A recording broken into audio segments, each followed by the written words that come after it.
And now the numbers are going up, so we're recording. So we're beautiful. So hey, welcome everybody to the Sustainiacs. I am Michael Vincent. I'm the Sustainiac every time.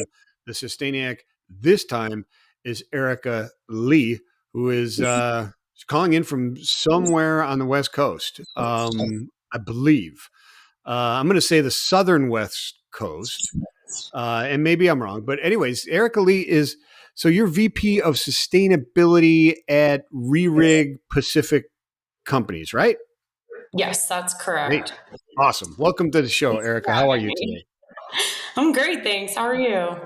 I'm doing awesome. I'm doing absolutely awesome. I'm glad we figured out your connection and everything like that and got everything going on. So that is awesome. We had some tough times when we were calling in before. Yeah, it continues to be a struggle, but we made it. So I'm not going to touch anything else at this point.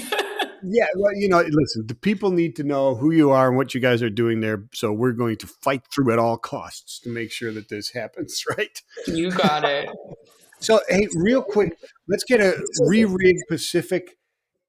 Is it international company? Rehrig Pacific is the company. So, what's the 30,000-foot view? What does Rehrig Pacific do for everybody that's out there? Because I'll tell you what, as soon as I learned about it and saw the logo last year, I'm like, oh crap, I've seen that everywhere my entire life, right? And it's one of those things, that you don't realize is there until you realize it's there, and then it's everywhere. Exactly. It's like when you go to look for a new car and then suddenly the one that you like is the one you see every single place that you look on the highway and on the road. Yeah. And it's like, everybody has this car. How did I not see it before? Yeah, exactly. So we are a B2B company, which is why a lot of consumers don't really know exactly who we are or what we do. But most consumers touch our products every day or interact with them or see them at least on a daily basis. And so we are a fourth generation family owned company. We were founded in 1913. So that makes this year actually our 110th anniversary. And wow. we're Happy anniversary. Yeah, I know, it's a big deal. We're an end-to-end solutions provider for industries that move what we like to think of as goods, resources, and ideas, which is pretty much everything, right? And our focus is really around being a trusted advisor and a true partner for our customers. So not just saying, here's a product, go use it, but to really understand how to make their supply chains the most effective, the most efficient that they can be. And that in a lot of cases, they didn't even realize how efficient or effective they could be until we were involved or started working with them. And, I joined the company about 2 years ago, and it's really clear to me now that we are really revolutionizing the status quo of supply chains and focusing in on these 3 pillars of sustainability. And this includes everything from, the produce that's on the shelf of your grocery store and the crates that's transported in, all the way to the waste and recycling bins that you might push out to the curb once a week for collection from your local trash or recycling company. Gotcha. So, because when you say supply chain, I've been in supply chain and logistics for 35 years, right? And people talk about supply chains. You talk about supply chains. It depends on what vertical you're in or how you participate in supply chains as to what your vision or your idea of a supply chain is, right? Most people don't understand that even if they're just a consumer, they're part of the supply chain. And supply chains, they really didn't realize that supply chains were so important until, 3 years ago. And then they figured out, holy crap, these things actually are necessary and they need to be efficient. Otherwise, you got problems. Well, the value chain really started blowing up, right? And you really got to think about it as it goes through it. It creates and enables more value and is transporting higher value goods. Yeah, no, absolutely. And that's what you guys, so you're, and we'll dig into that a little bit more, supply chain and what you guys are doing in supply chain, but it is specifically designed for specific types of goods and all types of goods and how they are moved through the system. Maybe not the truck or the trailer, but and not the actual end packaging that's sitting on a shelf, right? but it's all Right. those other containers and things that are needed to make it happen. The pallets, the bins, and all that type, or the case carrying type of things. I don't even know what you call those. Like you just Yeah, soda, like it's secondary and tertiary packaging, right? So primary there you packaging go. is the direct food contact or direct product contact that you might see, like, for example, chip bags. They have direct contact with the product, which is the chips. We don't manufacture chip bags or things like that. What we manufacture is like the crate or tote that might transport a lot of those, or for the beverage industry or the agricultural industry. Yeah. So the guy that's delivering to the Circle K in the mornings that I hold the door open for is wheeling in the cases of stuff. That's your stuff. Yeah, we actually, Gotcha.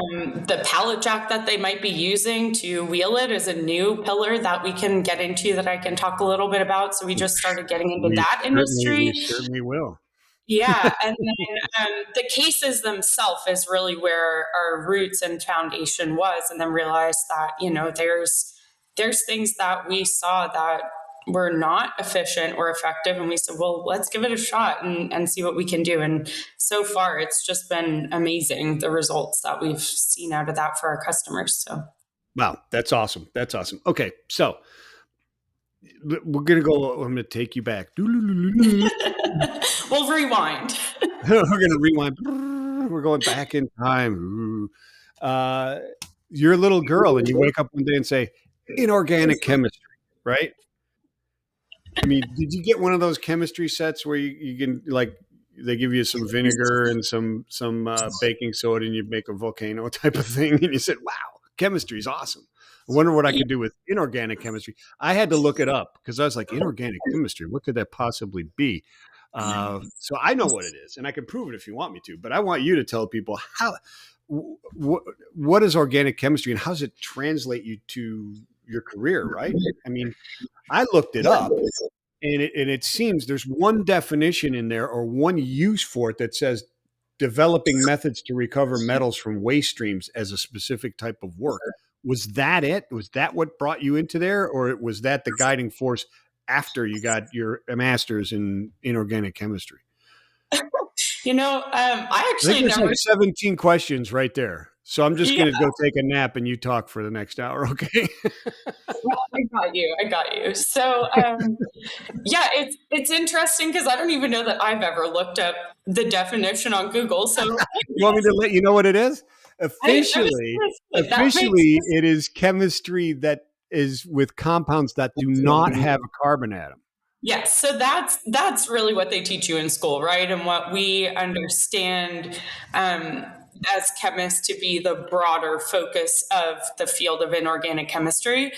So to answer one of your first questions is no. I mean, when I was little, I had no idea what chemistry was, or even, Yeah. probably until high school where you start learning the different divisions of science. But I was always fascinated by science. I was the one that would come home after school and want to do crafts or want to do experiments, into the baking soda and vinegar thing. Like, I was Yeah. doing that. I was making ice cream with salt and ice to lower the temperature to freeze the milk in a bag, and like doing all this crazy stuff, right? Yeah. And we even had some after school programs that were focused on doing different types of science experiments, whether it was physics and building things, or truly like chemistry experiments. What we know of, as I grew up and learned what that was, biology, so looking at animals and how they're classified and evolved and things like that.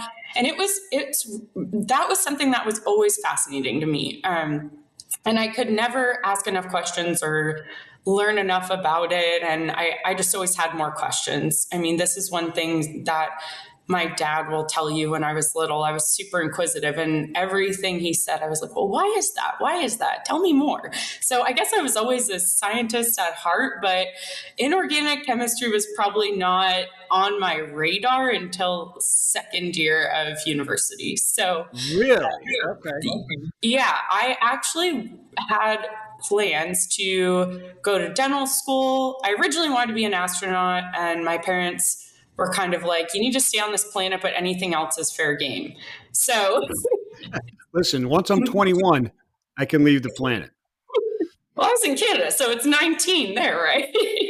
Oh, all right. Well, see, look, you got younger astronauts. You should have let Yeah, me. there you go. So I started out with that plan and didn't really understand what it meant, but I was fascinated by the stars. I mean, I would mow my grandmother's lawn to get $20 to go buy a space book at the bookstore or at Costco or wherever it was. Like that's what was Wow. my passion and love for science at the very beginning. And then as I grew older, I became more fascinated with the dental surgery industry. And really the foundation of that was everybody smiles, right? And everybody should feel confident in their smile because it's such a beautiful thing. And that's something I had traveled to Kenya and volunteered there. And it's just the universal language, right? And I really became Yeah. passionate about giving everyone that opportunity, and how you could do that as a field called oral and maxillofacial surgery. And so I had volunteered, I had job shadowed these surgeons, and that was my plan. To get there, you need to go through dental school, and then you do an additional degree after that to do an MD surgery degree. So my plan was to be in school until I was 50, and then, no, I'm There you just go. kidding, probably like 35. And then And then spend the go rest of from your there. paying it back. Yeah, exactly, right? Sure. Yeah. And so that was my original plan and how I got into chemistry, which seems a little bit out of the ordinary, I guess I'll say. But one of the prerequisite classes was chemistry and biology courses. And I just ended up really loving it. I happened to be really good at it. And one of my professors, after a couple of years of doing research in his lab, pulled me aside and just said, hey, you're in third year of university and you're going to start applying to these schools, but you're really good and have a talent for chemistry. Why don't you, go to grad school and explore that more? Has that ever crossed your mind? And I was like, no, what does that even mean? Grad school? Like, what do you do with a PhD in chemistry? And Yeah. Right. so I ended up looking into it and really taking his advice and seriously considering it a little bit more. And that's what I ended up doing, was going to the University of Toronto after that for grad school and to study inorganic chemistry. Inorganic, specifically inorganic. We don't want Yes, no synthetic carbon. inorganic chemistry. And it's funny because now you're in supply chain sustainability and so on and so forth, trying to eliminate carbon from everywhere else. So I guess the real question is, what is your beef with carbon, man? I'm just kidding. We go back a long way. What happened to you as a child that you have no love for carbon whatsoever? But so it's really interesting. So how did you go from there to what you're doing now, and then we'll unpack how it makes sense, because you went from inorganic chemistry, PhD in inorganic chemistry, and I thought I'm sorry, I said master's before, but PhD in chemistry and organic chemistry. You were right. You were right. Oh, It's a okay, long story. okay, and then and all the way to now Rehrig and doing talking about dollies and secondary and tertiary packaging, and how did that happen? And tell me this, because you hinted to me that it was like you were like, I'm not doing this, and then somebody talked you into it, right? So let's hear the story of how you got there. Yeah, it's an interesting one for sure. So I did make that jump and I went into a direct entry PhD program for inorganic chemistry. And while I was there, when you're in grad school, you're doing a lot of research. You're not taking as many classes as you are in undergrad, but you're Yeah. spending a lot of time in the lab, you're teaching, you're volunteering, you're developing new curriculums, things like that. And so during that period of time, the first year, I was really involved with a student led organization called the Green Chemistry Initiative. And what the focus there was, we were at a transitional period in chemistry education, I would say, where green chemistry was really starting to be incorporated into the curriculum. However, a few years prior, when I was in undergrad, we had talked about it, but we didn't really have a course focused around green chemistry per se. And so I was expected to incorporate this into labs that I was teaching, and students were talking about it. But a lot of us at that level were not true experts in it. And so we said, how are we going to do this? And a few years prior to me joining, Laura Hoke and Melanie developed something called the Green Chemistry Initiative, got a little bit of funding from the department, and they were able to start this student-led organization and bring in speakers and do activities and get together and, look at research papers and things like that around this so that we could sort of self-educate and dive into this emerging field that's super important today. And that's how I really got involved in sustainability. I mean, growing up, it was always part of my day-to-day and something I cared about, but it wasn't really part of my formal education until that point. And I had an opportunity with one of those speakers to take a year and work in San Diego and look at chemistry and green chemistry specifically at universities, hospitals, science labs, biotechs, big pharma, and sort of work on a consulting basis for them to help improve the types of chemicals, the energy efficiency, water, look at the waste that they were generating, and make an impact or look at opportunities to make a difference. So let me ask you this. The road that you're going down, because I've spoken to a couple of other people that I've had on the show that were chemists, PhDs in chemists. One of them is a gentleman by the name of Luke Haverhals, and I don't know if you've heard of him or seen what his work is, but he left. He started using his chemistry to utilize what he calls the true and original circular supply chain, which is nature. Right. So he founded natural fiber welding. Right.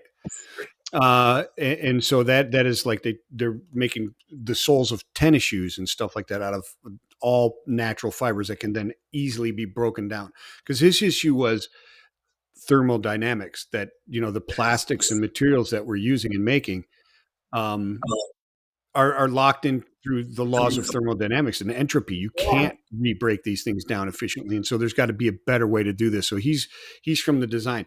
Is that where you started to go with that? Or did that ever enter into your mind? The need now where polymers is going is basically, how do we design a product that uses what we've already extracted from the earth, or end of life more in consideration from the design, all the way from the chemical and design of the polymers to begin with, right? That's kind of what we're talking about? Yeah. So there's a couple of pieces to that, right? When you look at reduce, reuse, recycle, the age-old term, but it's still super accurate. So reuse is something I think is still underutilized or under-focused on. And we design for recycling, right? Which is effectively an end-of-life solution. But if we can design for reuse or reduce, which is the first priority, then we don't even have to worry about managing something at end of life or managing as many materials at end of life, right? Well, it makes it easier, right? It makes the solutions for a circular supply chain a bit easier if you're designing into it with that thought in mind, right? Exactly. And so that was something I was definitely interested in, sort of where it led me to, right? Is that when I was doing this work for that 1 year, and of course, as you mentioned, I'm still here in Southern California. So short story, I ended up staying, finishing, defending my master's, and working here for the last, since end of 2015, beginning of 2016. So that's spoiler alert, what ended up happening. But I started thinking a lot about that, not just from a chemical perspective, but just a larger economy. Because when you're a chemist, you're focused on molecules, right? Individual single molecules, and it's a very micro scale compared to some of these worldwide challenges, but you get the same mindset of problem solving. And so when I was working with a lot of these companies, we could get their equipment to be more energy efficient. We could reduce the water usage. We could use safer chemicals and find alternatives. But one thing that kept coming up was plastics. And this was ubiquitous through labs, hospitals, pharma companies. And the plastics that you're using there might be and oftentimes are cleaner than something, they're used for distilled water or something that's very, very pure that we can isolate or clean out very easily. But like stuff that's safer than or cleaner than coming out of your bathroom or your kitchen. And because it looked a certain way, because it looked scary, it wasn't getting reused or recycled to the extent that I could have.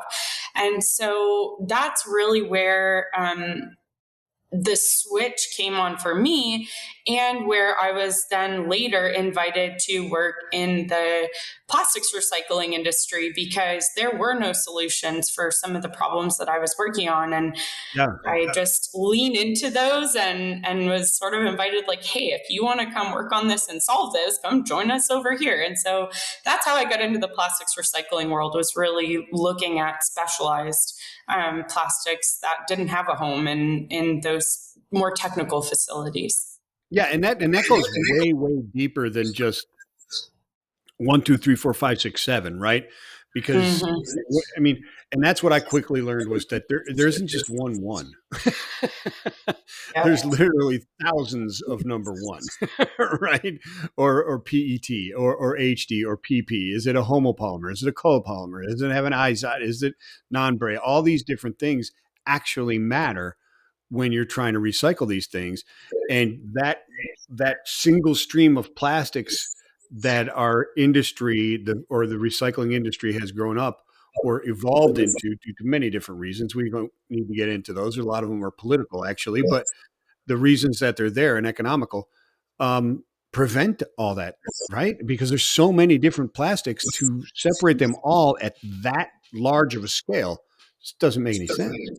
Yeah, it's very interesting, because when you think about, and I think this is why there's a lot of confusion in the recycling industry, because you almost need to be a chemist or a scientist to really understand. Well, and that's part of the thing. Confusion by the consumer prevents a ton of it from getting recycled. Yeah, absolutely. Or people end up putting more in the recycling bin and cause more havoc down the line when it gets to a MRF or recycling facility, right? Which I like to call wish cycling. But people put stuff in the recycling bin because they wish there was a home for it, but really they're causing a lot of cost and inefficiencies and contamination down the line for things that really, at this point in time in the economies of scale that we have, need to go in a local collection bin or in your trash bin. It's not always the worst solution for everything. So it isn't, because a lot of it prevents others that can be recycled from making that happen. The other issue is wish it was like paper, right? Where it's, paper is paper, or glass is glass. Plastic is not like that. Like you said, there's, hundreds, thousands, probably millions of different polymers at this point. And so when people think of that, they think of, oh, this is plastic, but there are so many different types of plastic, but we only have one type of these other material that they're used to sorting out. So it's confusing for everybody. No, it really is, because people think, oh, no, well, I get it. A milk jug is HD. No, you don't get it, because there's roto molding HD, and then there's blow molding HD, and then there's different flow melts, and there's, and this application needs this flow melt and this IZOD number and so on and so forth, and this density, et cetera. And if you don't recycle that exact plastic and know what it is, you have no supply chain. You're lowering the quality of that specific resin. And, right. Plastics are great when you look at the things that they've allowed humanity to accomplish.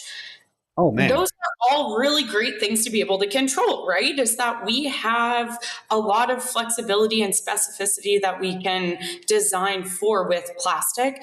The problem is the end of life collection and solutions that we have, and that the system was set up for, were for simple things that were vastly different, like glass versus paper, not like specific molecular differences in one resin to the other, right?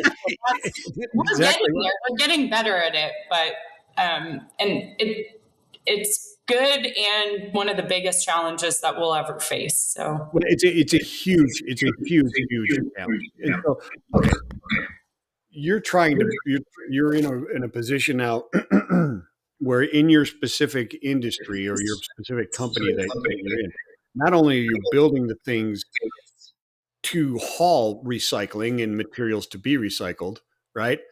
You're Mhm.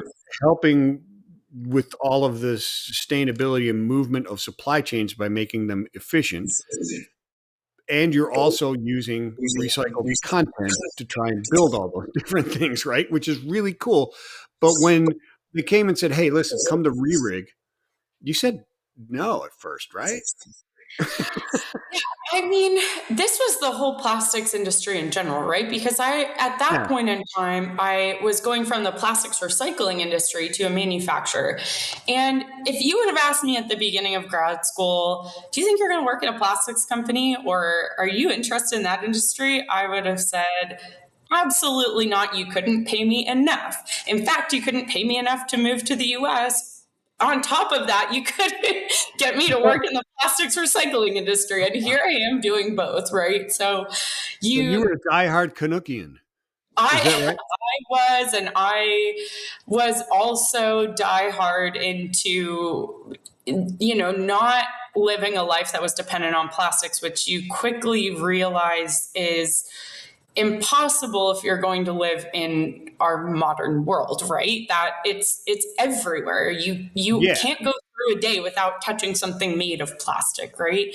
And so instead, I what I realized is that I didn't know what I didn't understand, right? You don't know what you don't know. And so with that is the reason that I had that mindset is because I saw the straw in the turtle's nose and the photos of these disastrous pollution situations that were impacting our earth and our planet and our climate. And it was heartbreaking. And it's like, you got to be able to do something about that. And so I'm not going to contribute to that industry. However, what I realized over time is that it's not evil and we need plastic to be where we are today. It's a fundamental end of life problem, but we can also do a lot of really great things to solve that. And I tend to always end up finding myself working on things that I dislike or that I find are the biggest problem. And because I'm passionate about fixing those types of things, right? I want to make a difference. I want to change the world. And so I'm like, that's the biggest problem I can think of. Let me go work on it. I got you. Yeah, yeah, yeah. I have the same thing. I will go build a mountain just so I can prove I can climb it at times. Yeah. I have the same thing. And that's really why I moved from logistics to what I'm doing now, right? Is because of that same exact thing. Plastics aren't evil, they're not the devil. It's the irresponsible use of them and our infrastructure that doesn't allow for an efficient circular economy back in that really is the issue that we should be focused on and doing something because getting rid of them, the alternative in many cases is far, far worse.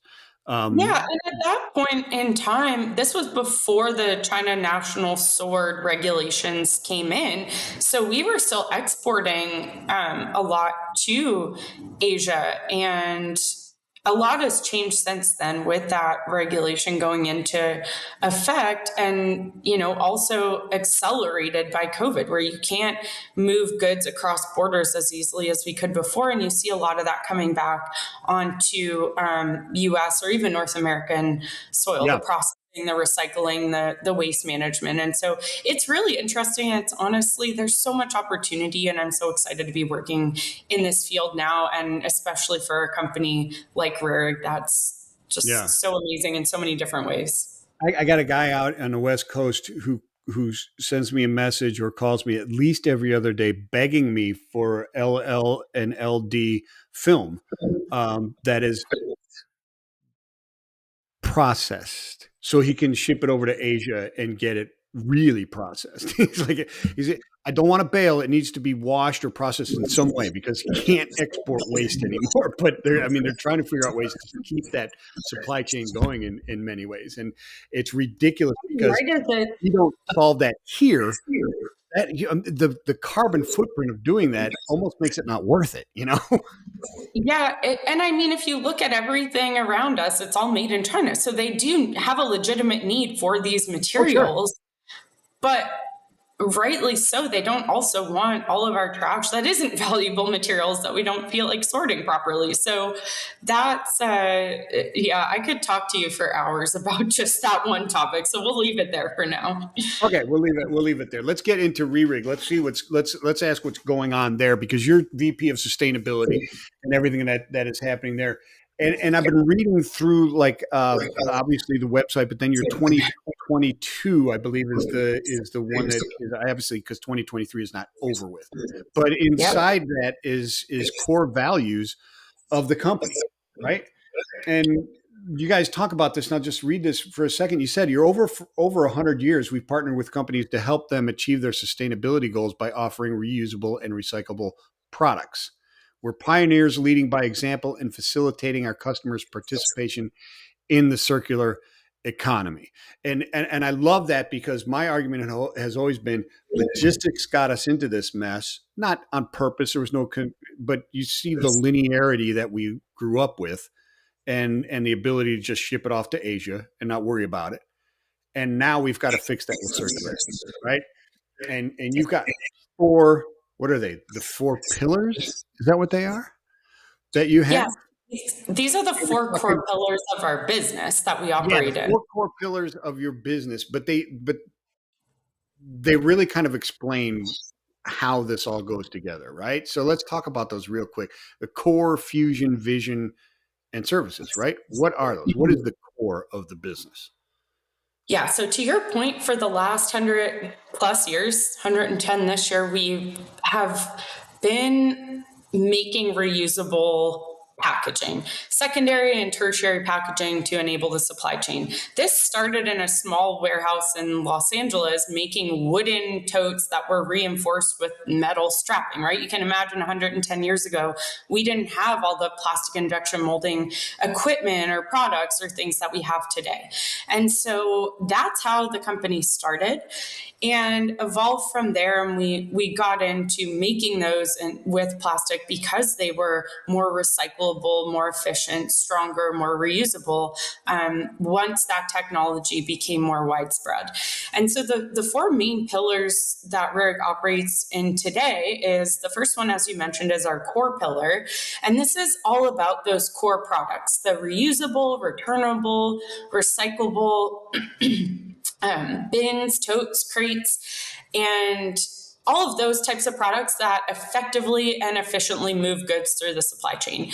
It's the foundation that we were really built on, like I mentioned. And so we think of this pillar as the DNA of our company. Okay, got it. Awesome.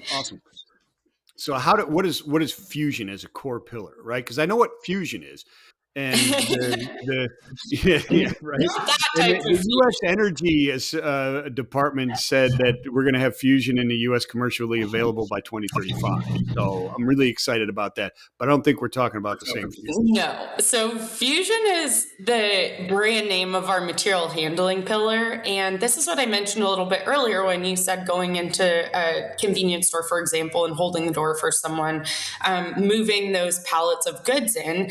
This is actually what you could think of as like a smart pallet jack that's connected to a digital platform, so IoT, Internet of Things, and enables these deliveries to be more safe and to more efficiently move those types of goods and to make more effective decisions in that process. You can imagine this digital copy of that physical supply chain and spaces and goods that are being moved. It's definitely much newer to us as a company, but our customers are seeing transformational changes that we are so excited about, not only from a sustainability perspective, but also safety and efficiency. And this is a pillar that's a bit harder, I think, to imagine right off the bat. So you can find videos of these on YouTube or on our website of these different products moving goods, and it helps paint the picture a little bit better. If a picture's worth 1,000 words, those videos are definitely worth 1,000,000. Oh, I got you. Okay. So, I mean, we're talking about smart pallet movers. Is that what it is? Or are they automated, or are they the manual ones that the guy's using and you're just kind of gathering data to make them more and more efficient? They're collaborative. So they're smart in the sense that they're gathering data, but they're not robots. So they're Yeah, not moving things automatically. they're cobots or whatever, right? Kind of like a Yeah, cobot thing. to an extent, sure. You could think of it like that. All right, cool. Then I will. Thank you. I appreciate your allowing me.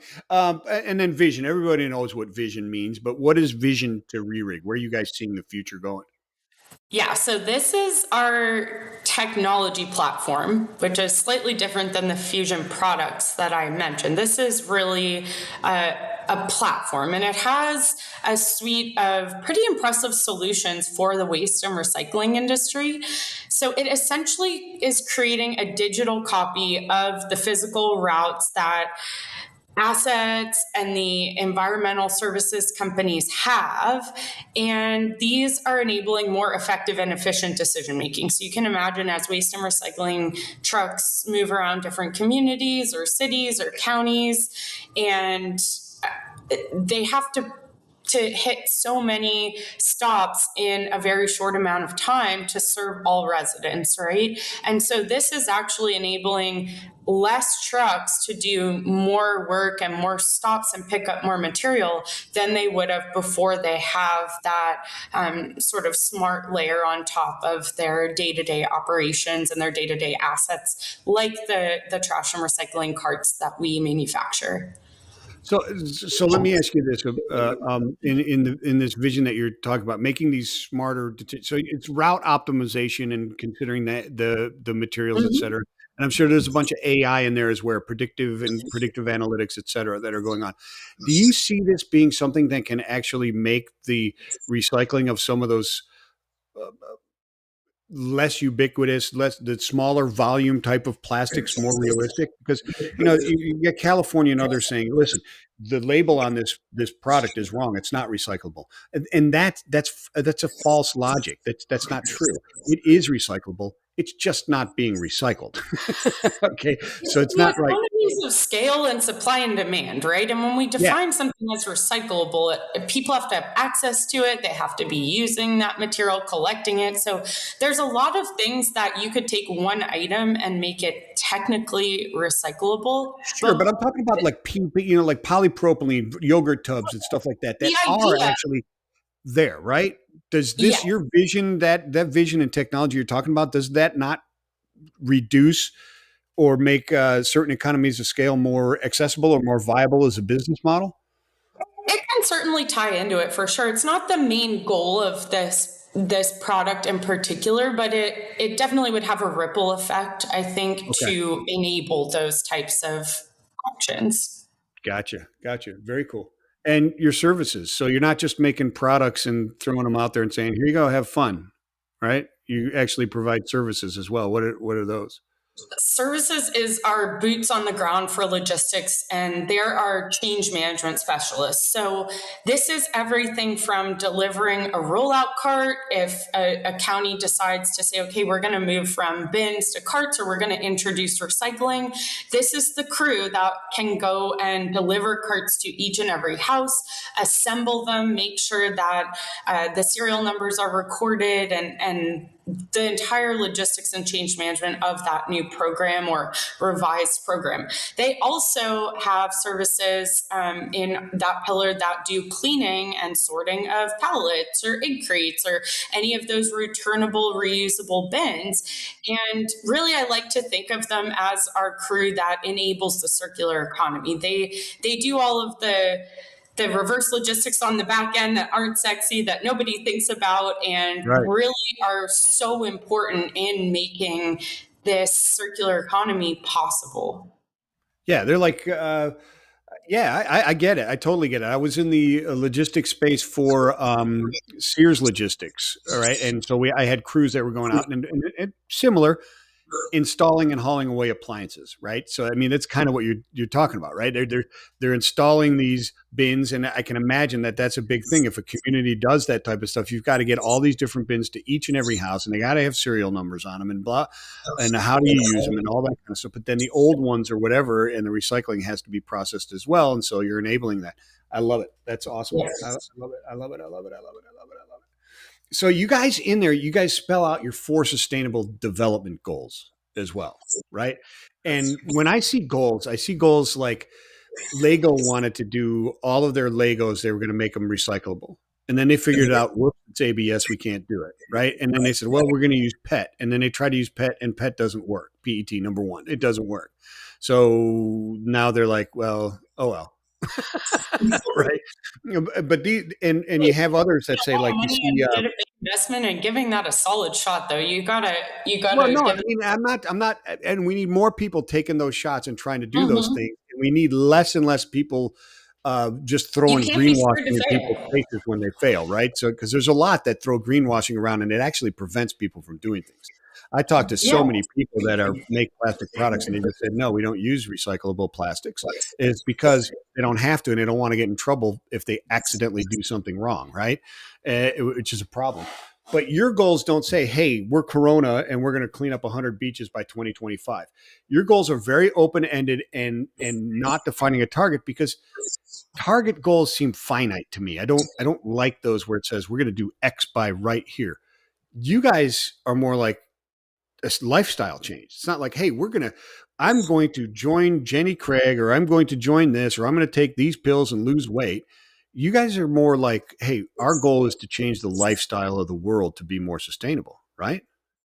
I love that. And I'm definitely going to steal this analogy from you, because a lot of companies and towards a lot of goals are time bound and bound by certain criteria. And I'm sure we will get there someday, but we had to start somewhere. Our sustainability team and staff focus specifically on that type of language and action and reporting is fairly new.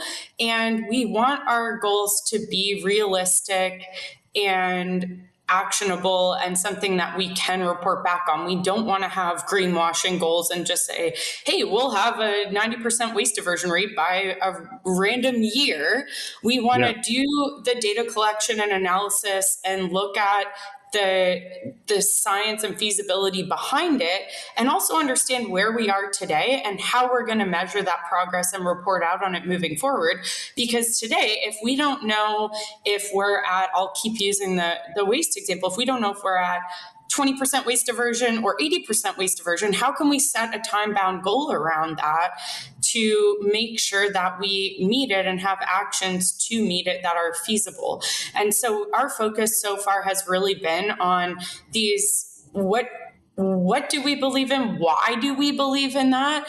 And then we'll focus for the next several years on how are we going to get there and what are we going to do to address those. So we've aligned with the UN Sustainable Development Goals for that as one of our Gotcha. first steps. Gotcha. Okay, cool. So there's four in there. There's four goals, right? Mm-hmm. They don't say we're going to do this by X, as you just explained, and I think that's perfect. Should we hit on each four and you can just talk about them for a minute or two? Is that cool? Yeah, absolutely. All right, let's And start. Let's start with the before planet, man, the one that we're most important. most important to this audience for sure. So, um, before I jump into how we're aligning with each of those, if I can just do Sure. a quick level set with what are the UN SDGs and why they're important, and then Yeah, do it. everything else that I'll say will make a lot more sense. Makes sense. Let's do it.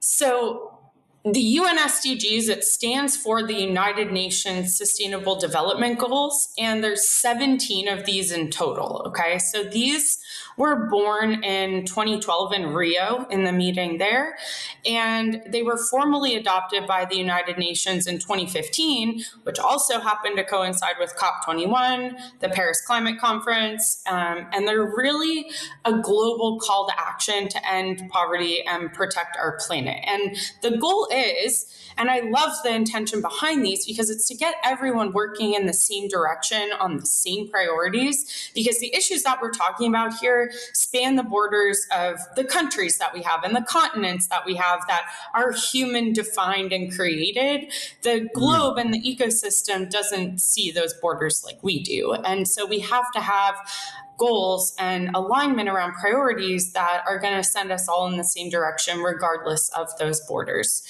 And as a company, we decided it was important to ensure our activities were making a positive impact. And the best way that we thought to do that was to align with this existing framework, which aligns with the rest of the world, then to set our own goals and operate in a silo and be working potentially in a different direction than this larger cause.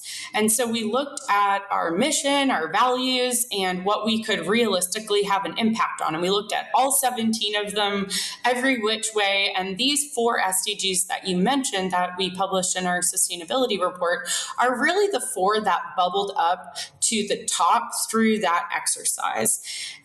Like you mentioned, planet, that's number 12 on the SDG list. And this is responsible consumption and production. And so for us, that was our planet pillar and the circular economy that the ecosystem of our products enable that we've been talking about so far.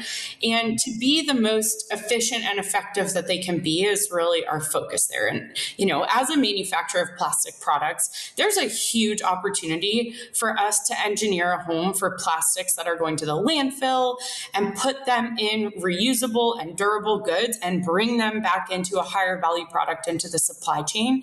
And we really lean into this idea of responsible in our daily operations, which is spelled out in our mission statement. And it's really the foundation of sustainability, the foundation of our planet pillar, if you will, to make sure that our responsible consumption and production is proliferated throughout our products to our customers. Okay. Wow. So we got about 7 days to unpack all of that, right? No, but I get it. There's a lot of cliff notes you can look up. Well, there's a lot of things in there, but just real quick. So, I mean, what this is basically looking at part of it is what I argue with people, and I'm not, I didn't come up with this, but it is looking at the design, the product from design with the whole circularity involved, right? Exactly. Its impact and how it impacts other products, right? Because everything is secondary to something else, right? Scope 3 emissions is somebody's scope 1. Sorry to tell you, but that's the truth. And right. And so you got to look at your things as that way, but then also it is then how, not only how they're impacted, but how are you manufacturing? Because you said something, you said that hit me was recycled into a higher value product. Okay. So can we talk about that for just a minute? Because this is one of those things that throws a program completely off direction just because, well, I know of people who have left major companies, and I mean like Adidas, because they're taking water bottles that are first generation water bottles and turning them into, fibers for clothing and shoes. And then that's it. They can't be recycled anymore when it could have been a bottle 2 or 3 times before they went to that, right? The PET recycling industry is, if you look at the outputs of the recyclate, is very, very interesting. And a lot of recycled PET goes into the fiber industry. And I think there's a huge opportunity for education there and why some of these things are the way they are. I don't want to say one's good or one's bad. We've got there for a reason. Right. And the food grade portion of that, where it has to be FDA approved to go back into food grade applications, and the recycling infrastructure that's able to do that, and the cost of buying and owning and operating that is tremendous. And so there's a lot of what I like to think of as unintended consequences of really good intentions that people or industries have tried to take over a while. But yeah, to your point, there's a lot of plastics that people think of recycling, and it's going down in quality each time, right? And then eventually, that's what I'm saying. I mean, if we were smarter and knew more things, like you said, using the data from IoT devices, et cetera, possibly, your vision statement or your fusion stuff pillars that you guys are trying to do. Now, maybe we can divert some of those things to upcycling or at least level cycling until it has to go to downcycling, right? We don't want to take PETs and first time butter tubs, et cetera, and make them into a porch. Exactly. And our values include innovation and entrepreneurship. And I think I love that word. I was going to ask you about that word, entrepreneurship. Let's dig in. I love it. This is an opportunity for those values to really come to life and that we lean into, right? And entrepreneurship, this is a word that our CEO actually asked me about when I was interviewing for this role. He goes, "Have you ever heard of entrepreneurship? Tell me about it." And I I hadn't at that point. Of course, we've all heard of But you made something up entrepreneur. anyways, right? You made something up anyways, didn't you? No, I was like, I've never heard of this, and I'd love to hear how you got this as one of the 5 values in the company that you've built. It was super Yeah. interesting to me. And so it really is about entrepreneurship within the company, right? And being empowered and having the company behind you to take those risks and to take on those challenges and to be creative and do things that other people aren't doing, right? It's scary Yeah. and there's risk, but you know that as part of our values, we're going to be there to empower and support the individuals going down that path and embrace it. And it's to your point, when we talk about some of these things that sound crazy or really out there, I believe that's why, is because that's part of our foundation and we're not scared to take good risks. Yeah, it sounds almost like a Walter Disney ism, right? Like always be failing, always be moving forward, right? Fail fast, but learn and stuff like. I love that. I love that as well. So we went through planet, partnership, and people. What do we talk? Or no, we haven't even gotten to partnership, have we? No, I can run through those if you'd like next here. Well, I mean, we can do that, or because I really want to get into a lot of the highlights of 2022 as well before we run out of time. Okay, Right? we can do that. If you'd rather do that, some of the impacts that you guys have had, because I think people are getting to understand exactly what Rehrig is all about and what it's Mhm. doing. But how are you impacting and what are the results of all these efforts? Because I love what you guys are doing, and I don't want it to get lost on the audience that everything you've said so far can just be utilized in your company to make your company better, and it will naturally become more sustainable. Right? Mhm. It's like the principles of supply chain, of circularity are the same as, just running a good manufacturing and or services business, right? How do you do things more efficiently? How do you impact the industry that you're looking at more efficiently? How do your products interact with the customers and how can you improve its interaction with those customers? And how can it make positive impacts? All these things to me are basic to business that we just lost, right? Yeah.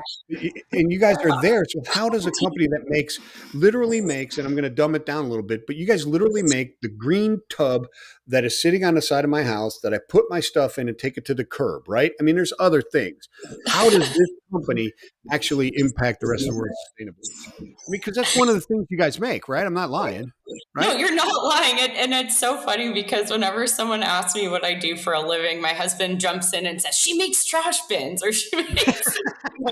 She makes garbage cans, and that's Yeah, probably really cool to like an 8-year-old boy. exactly. Yeah. I mean, I've literally given tours of our facilities to You 8-year ride olds. on the back of a garbage truck, Miss Erica. Yeah. I have not done that yet, but I would happily do it. I've been on a lot of ride-alongs and things, and it's just fascinating to me. You don't realize when you do that the engineering and technology that has gone into designing that bin and manufacturing it and Yeah, transporting it and how it has to interact with the trucks and the specs that all of those things meet. Like, we just take it for granted that a truck shows up and picks up our trash for us. yeah, In the US, it's certainly not like that in most countries. You have to no, bring it to a facility or sort it out into 10 different bins. Yeah, I think we really take that for granted here. And I'd encourage people to really look at how other countries do this with the responsibilities that citizens of different countries have when it comes to managing their waste. So to your point, our 2022 highlights, we had a couple of them that we pulled out and put on that front page of our website that we were really proud of this year. And we do our sustainability reporting on an annual basis. So to your point, we're in 2023. That report will come out early to mid 2024, and we had some big wins last year that we were really proud of. Cool. Let's run through a couple of those before we bid the people adieu. Sounds good. I think that's a Canadian. Isn't that a Canadian word, adieu, or no? I I Maybe not. have I Maybe definitely, Quebec. It's yeah, Quebec, but I right? don't Is go. Quebec still part of Canada? Are they still part of Canada? Oh my goodness, they Listen, are. I've been going up to Canada since I was a kid. My grandmother was actually born in Thunder Bay, Ontario, but we had a cabin way up in Quebec. And I remember when there was a big movement, Quebec was trying to secede from the rest of Canada, right? Or Canada was trying to kick them out. I don't know which one it was, to tell you the truth. No, it happened a few times, and uh, yeah, I've never lived there, so I don't want to comment on behalf of those folks if it's good or bad that they're still with us, but I'm happy that they are. So Okay, there you go. All right. the more the merrier to me.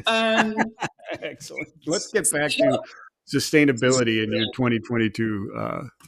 Yeah, I think the one that we're the most proud of, and in my previous role with Rehrig, I oversaw our EHS team as well, and really is our health and safety records. And I think regardless of having direct reports into that team or not, this is something that our senior leadership team, that myself, and really as a company as a whole, we are so proud of and so focused on every single day. So in 2022, our TRIR, which is total recordable injury rate, and this is the standard metric that is reported to OSHA for any business in all industries, we were 81% lower than the industry average. Wow. 81% lower. So if you think about that and let that sink in for a moment, that's more than 4 times out of 5 that our people go home from work safer than the rest of our industry. So we are extremely proud of that, and really our values are family first, and that speaks directly to it. It absolutely does. I mean, in my years of preaching safety and logistics, and you can imagine you do that with forklifts flying around a dock and trucks and planes and all that kind of stuff, and signal men jumping from container to container and ships. I've done all that type of stuff. I always preached, let's get you home to your family tonight. Okay. Nothing is more important than that today. Now let's go to work. Right. Yeah, and That's we the have goal goal every day. 0, and I would say we're pleasantly discontent at this point. So we're proud of what we've achieved, but I don't think anyone at Rehrig Pacific will be content until we hit 0 of Yeah. these injuries, especially any serious ones. We've been fortunate to not have many of those. Tremendous, tremendous, tremendous.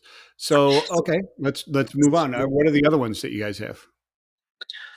We're also very excited to have seen the use of our total recycled content in our products gone up Okay. by 22% in just 1 year. And I've kind of alluded to this a little bit already, but this is especially exciting. Well, you might not think of a lot of the crates or bins or pallets or trash cans that we make to be highly engineered. There is a lot of engineering and design work that goes into the durability of these products to Yeah. ensure that they can withstand the heavy equipment that's used within supply chains. So when I say we increased the amount of recycled content we've used by 22%, that means that we have used millions of pounds of mechanically recycled post-consumer content, and that has the lowest carbon footprint of any type of recycled plastic.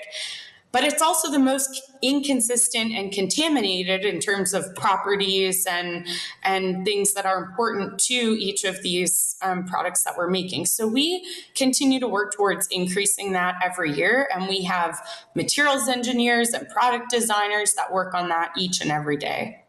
Excellent. I mean, the points in that one there are I preach them as well to people you can't, it's very difficult to be 100% recycled content because the purpose of the end and the use of the end product has to be engineered into the polymers and the makeup of that product. It has to perform at a specific level, right? And if you want something that is of any quality and going to do it, you have to consider that type of stuff.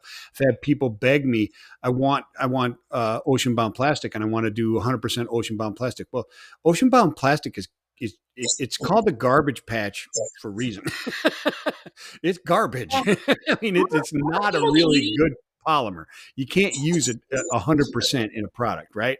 And some of these products that you look at, like in pharma and other industries, the performance of that thing has to come first. The safety of the individual that's going to be impacted by that product has to come first at times. And so I'm with you. 22% is unbelievable. I mean, that's a pretty good number, right? Because you have to meet certain standards. able yeah, we're able to use ocean plastics to your point. And this is sort of a double-edged sword, right? Because you can, like, listen, the plastics industry can do a lot of things, same as the recycling industry. You can make a product out of 100% ocean plastics, but it wouldn't make a lot of sense for the products that we make because we need them to be durable and reusable. And when you look at the life cycle analysis and the total cost of ownership, if we did that, it would make it through once, maybe twice for a lot of our applications, if it even Yeah. made it through at all, with some of these more challenging resins.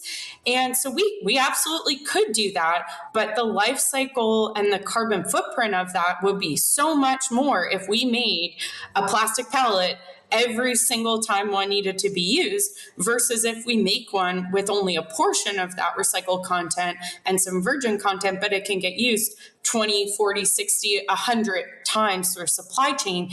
We don't have to remanufacture. And the largest portion of the carbon footprint in a lot of cases is that initial manufacturing and the energy and water that has to go into that. And so when you think about it from that perspective, we can do almost anything, but what makes the most sense and what has the lowest carbon footprint isn't always to use 100% recycled content.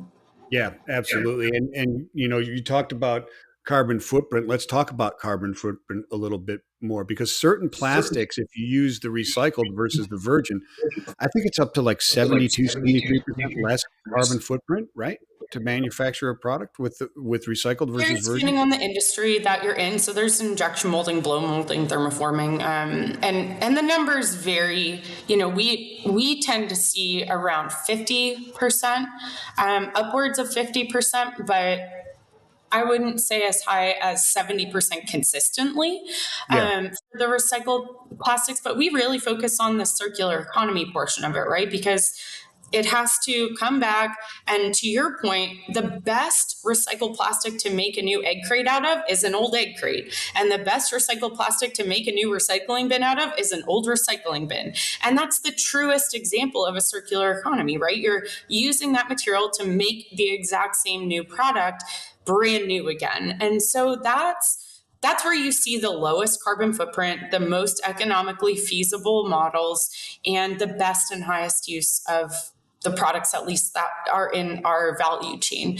And to the carbon footprint portion, we also calculate that on an annual basis, which is, a massive undertaking, lots of data collection and an analysis by an entire team. There's third-party consultants involved. And so we also take a look at that, not just for our products, but for our business as a whole. Gotcha. Yeah. Yeah. It's excellent. I mean, and that one for one egg crate into this, and the reuse and the keeping the polymers true or clean to themselves is really important. And just to cover one point before we end this wonderful talk. I mean, we've blown through an hour and 3 minutes. I mean, it flies, man, at a time, and there's so much more to talk about. Yeah. But when you were talking about 22% into your products, and then we talked about, you can make something out of ocean plastics. It's just not going to have the right quality, right? It depends on what you do with the stuff. It is not durability or making planned obsolescence obsolete. Doesn't that hit reduce and reuse in a huge way? And Yeah. I mean, isn't that like a massive, isn't that something that should be like at the forefront of recycling, or, I mean, sustainability efforts, to just, let's get rid of this planned obsolescence stuff and really make durable goods. Cause I mean, it's hard to prove, but planned obsolescence is absolutely there, right? Yeah, it is. And once again, there's good reasons for that in some cases and not so good reasons. And That is, to your point, the reduce and reuse portion that's good to Yeah. focus on. And when it does come to end of life, which things do, right? We design and engineer them. And when we've increased the use of recycled content by 22%, we've done that without losing any warranty guarantees, any durability. We actually try to not only maintain, but find recycled content streams that complement the use of our products to increase those properties and make them last even longer. And so we definitely aren't, when I say that, we're not like, oh yeah, we just threw in an additional portion, increased it year over year by 22%, and then we're good. We also have done that without negatively impacting the properties or durability or warranty of any of our products. At minimum, we've maintained it. And in some cases, we've actually been able to, because of the thorough engineering that goes back into it, when we took a new look at our products through a new lens, it was also an opportunity to redesign or introduce different types of products that we might not have thought of before. Yeah, perfect. Yeah. I mean, what my point is, people need to understand. You can't just say, "Oh, you make stuff out of plastic. Why isn't it 100% recycled plastics?" Well, because we're evil. It's because we're evil. That's why. No, there's actual scientific reason. Right? That's what I thought before I got into the industry. It's like, well, why is it not? Listen, there's 90% of at least 90% of the population that thinks that. I'm working with a company right now that is just at the sprinkle phase, is what they call it. We want to go recycling. We're at the sprinkle phase. So we're only going to use X amount because that's what we figured out we can use. We want to increase that. But right now we're at the sprinkling it in phase, right? So they're not even near the 22%. What's getting into the recycling stream? First of all, there's not enough volume getting into the recycling stream of the right materials and the right products. So right now, if we look at that supply and demand, it is impossible to make all plastic things out of recycled content because that volume of recycled content doesn't exist today. And when we look at it going forward, when people are not recycling their plastics properly, it's either going to maintain or go down, but that the growth and demand for new products is also so much higher. There's a gap between that and the feedstock of recycled content. And so if everything was made of that, or if that's the goal, the price of recycled content is going to get so much higher because of that supply and demand dynamic. And the price of our plastic goods are going to go through the roof because it's going to be a competition of who can buy that recycled content. So there's a lot of, once again, these unintended consequences that we can work through. None of this is impossible, but it's so important to realize that the systems thinking and adopt a systems thinking mindset of, well, if I do this here, what is that going to impact upstream and downstream? Right. Okay. So last question, and I'll let you off the hook. This has been great. No, it is. It's been a great conversation. But I mean, you're talking about the unintended consequences, and you're talking about the supply, and that's what I argue with people all the time. P&G didn't come out and say, "Hey, we're going to miss our ESG goals, our sustainability goals, because we don't care." They can't get the plastics to meet the goals that they set, and that's one of the reasons I said throwing out an arbitrary number is just baloney to me. It's a mistake, and it was good consequences. I'm not calling out P&G. I'm just calling out the process of doing something like that. But we demand it from people sometimes, right? We demand that answer. What can the average Joe or Jane out there do that's going to help with the supply chain of these plastics to keep the price down or to lower that price so that companies like Rehrig, when you figure out how to use 100% recycled plastics, that supply chain is going to be there, and my garbage bin is going to cost me $1,000. That's one of my favorite questions. In this context, what people can do is look on, in some cases, the recycling bin itself has a big label on the lid that shows you what can and cannot, or what does and does not belong in there. And it varies from county to county. Sometimes, like, I live in a different county than I work in, and the recycling, what's recyclable and not based on the services available and the processing equipment, is different.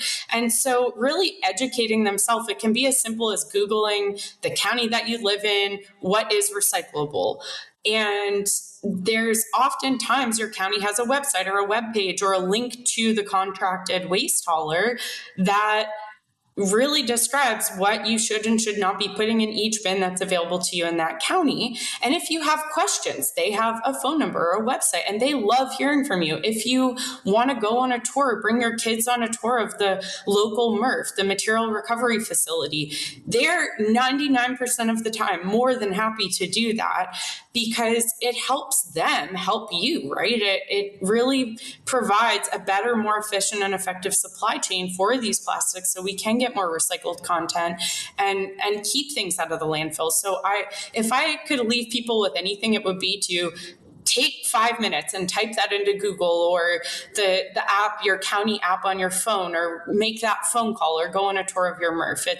It's really interesting, more interesting than you might think, and you can make a bigger difference than you think by just getting items in the right collection system. I love it, and I agree with you. Thank you so much for that, and thank you for being on the Sustainix, or being the other Sustainiacs this time. We'll have to do this again if you're willing to do it. I don't think it was too painful. I had a lot of fun, and I learned a lot of stuff. And I think the audience is going to learn a lot of stuff from this when I put this out here. Yeah, absolutely. I mean, this is what I love talking about and love being asked about and getting questions on. And so I'm really grateful that you had me on the show today, and I'm more than happy to chat again in the future. Thank you so Awesome. much. Thank you. She's Erika Lay. She is the Vice President of Sustainable Solutions at Rehrig Pacific. And it's awesome. She's also an inorganic chemist. Not that she's inorganic. She's a chemist of inorganic chemistry, I guess, is that. I mean, you're not, anyway, whatever it is. I don't know. We're the Sustainiacs. Peace and love. Talk to you guys later.